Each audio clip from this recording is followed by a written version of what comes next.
투숙객이 반말하고 숙박료 4만 원을 주지 않아서 홧김에 살해했다. 장대호는 범행 동기를 이렇게 주장하고 있습니다. 지난 18일 구속영장 심사를 받던 날에는 피해자를 향해서 다시 태어나도 또 그러면 나한테 또 죽는다라고 말하기도 했죠. 숙박료 안 내고 반말했다는 이유로 이렇게 잔인하게 살해하고 적의를 품을 필요까지 있을까 싶은데요. 오늘 장대호는 고려시대 무인 정중부의 이야기를 꺼냈습니다. 마지막으로 하고 싶은 말씀 있으십니까? 고려시대 때 김부식의 아들이 정중부에 쇠염을 태운 사건이 있었습니다. 정중부는 그 원한을 잊지 않고 있다가 무신정변을 일으킨 그 당일날 잡아 죽였습니다. 남들이 봤을 때는 그냥 장난으로 쇠염을 태운 일이 같지만 들어가겠습니다. 당사자한테는 자신을 먼저 욕보인 상대에게 안갚음을 했다는 정중부의 일화. 그러니까 결국 자신의 행동은 정당했다는 이야기를 하고 싶었던 거겠죠. 반성보다는 범행을 합리화하는 것으로 해석되는데요. 장대호는 이번 사건은 흉악범이 양아치를 죽인 나쁜 놈이 나쁜 놈을 죽인 사건이다 이렇게 말하기도 했습니다. 일말의 죄책감 없이 비상식적인 언행을 보이는 장대호는 과연 어떤 인물이었을까 궁금증이 생기는데요.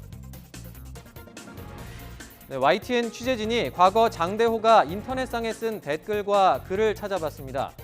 학교 폭력에 시달려 고민이라는 학생에게 의자로 머리를 폭행해 크게 다치게 하라고 조언하는가 하면 모텔 진상 손님 대처법이라고 올린 글에서는 흉기 이야기를 하며 상대를 위협하면 된다는 내용을 적었습니다. 장대호의 폭력성이 드러나는 단적인 예로 반사회적 태도도 읽힌다는 분석입니다. 전반적으로 봤을 때 이제 굉장히 좀 반사회적인 그런 태도를 충분히 읽어낼 수가 있고요.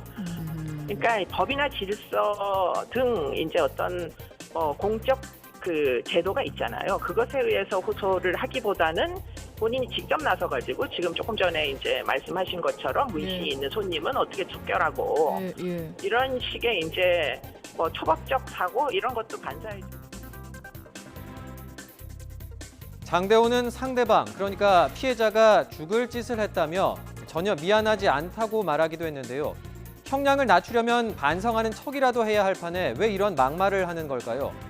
반사회적 인격장애, 즉 사이코패스는 아닌지 의심해 볼 만한 상황인데 이수정 교수는 사이코패스는 아닐 가능성에 무게를 뒀습니다. 사이코패스라면 지난 39년 동안 적지 않은 범죄를 저질렀을 텐데 장대호는 별다른 전과가 없다는 겁니다. 대신 상황 판단 능력이 떨어지는 것 같다고 분석했는데요. 이 내용 마지막으로 들어보시죠.